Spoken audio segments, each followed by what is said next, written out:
Danny Kruger. Thank you, Madam Deputy Speaker. And I rise to discuss the second instrument about direct payments. And I beg your forbearance and that of the front benches, who I expect thought they'd get away with being the only speakers this afternoon. So I'm sorry about that. But I put in because I didn't get the chance to speak in the debates on the Agriculture Bill earlier this year. And so I hope the House and yourself will indulge me for a few minutes while I speak about Wiltshire farmers and the role I think farming could play in the UK after Brexit.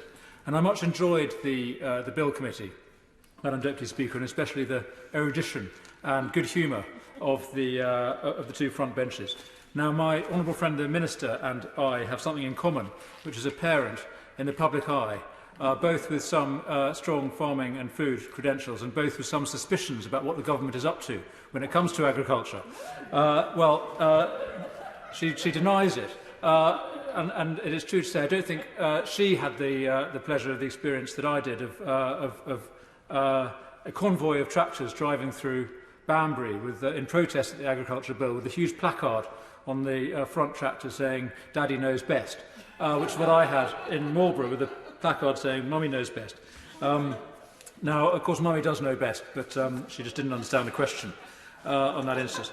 Now, Madam Deputy Speaker, I disagreed with those farmers and the detail of the Agriculture Bill, but I did and do share their concerns, and I want to try and summarise those today. And there are basically two. There's a practical concern about farm incomes, and there is a strategic or philosophical concern about the place of farming in this country's future.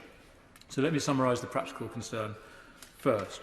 We're basically moving the subsidy, some billions of pounds, from farming as it is traditionally understood as the management of land for the production of food, to environmental stewardship.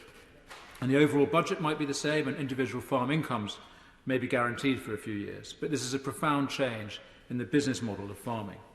And I was very pleased to get assurances on Monday from the Secretary of State in his statement that the switch is not intended to reduce food production or to take land out of cultivation and put it to other uses. And I believe him, I'm sure that is the intention. And I fully support the overall mission of the reforms, which is to enable sustainable food production in this country.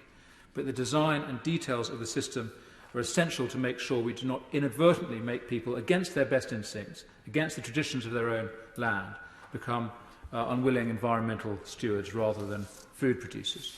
And we all know the jokes about farmers asked, "What do you farm?" I'm answering subsidies mostly. I'm all for subsidies. I'm all for stewardship and for paying farmers to maintain the forests and the streams and the soil. But let's make sure they farm animals and crops. And the details of the scheme are what matters here, and we need to get on with it. The time is tight for the phasing out of basic payments, and we still don't know the full details of what will replace them. Now, I appreciate and applaud the reason for this. The government wants to consult with farmers on the best system for them, but I hope this can happen soon and finish quickly. Madam Deputy Speaker, let me finish with the strategic question, which is, in a sense, underpins all the technical debate we're having about subsidies. Now, the opposition spent much of the debates on the Agriculture Bill talking about the trade deals, which, in a sense, had nothing to do with the Agriculture Bill, which was about the support and the regulation of British farms. But I do appreciate why. The fact is, a bad trade deal could undermine a good agriculture bill. And it was a good agriculture bill, especially once food production was recognised as something worth including. And I also applaud the government for the deal that they did to keep the NFU and the Department for International Trade happy by ensuring proper statutory oversight of the trade deals to ensure food standards and farming interests are protected. But we are now in the process of negotiating those trade deals, and here is where the philosophical difference arises. And I fear there is a philosophical difference potentially between DEFRA and DIT. And it's right that they both have slightly different approaches. DIT is there to maximise trade, for British companies to benefit from lucrative exports and for British consumers to benefit from cheap imports. And may I take the opportunity to congratulate my old friends Douglas Carswell and Dominic Johnson on their appointment as non-executive directors to DIT this week. They are great patriots with all the right instincts. So much so I see DIT has been dubbed by some Conservatives the Ministry of Sound.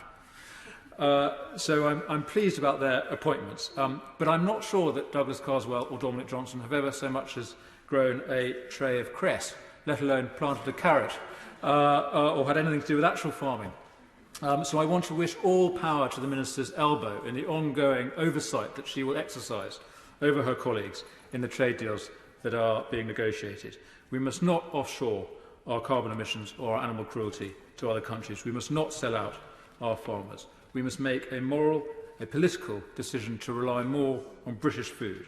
Partly this is about food security. As this year shows, it would be unwise to take land out of production that we might need in future crises. But it's also about a way of life. And in a mysterious sense, Madam Deputy Speaker, landscape is a human construct, bounded by walls and ditches marked by copses and fields that have been maintained by people who owned or rented the land for generations. Land is made beautiful and meaningful because it is used, not just for the public goods of environmental well-being, but for the private good of the people who live on it. That is why there is a special place for farmers as stewards of a landscape in use. So, Madam Deputy Speaker, I conclude my thanks with my thanks to you in the House for your patience, my appreciation of the Minister for her work and my support for these instruments. We must maintain direct payments for our farmers. We must introduce variable tariffs to make it pointless for foreign countries to export to this country food made to lower standards than ours. We must protect our farmers because their private good is the public good. Thank you.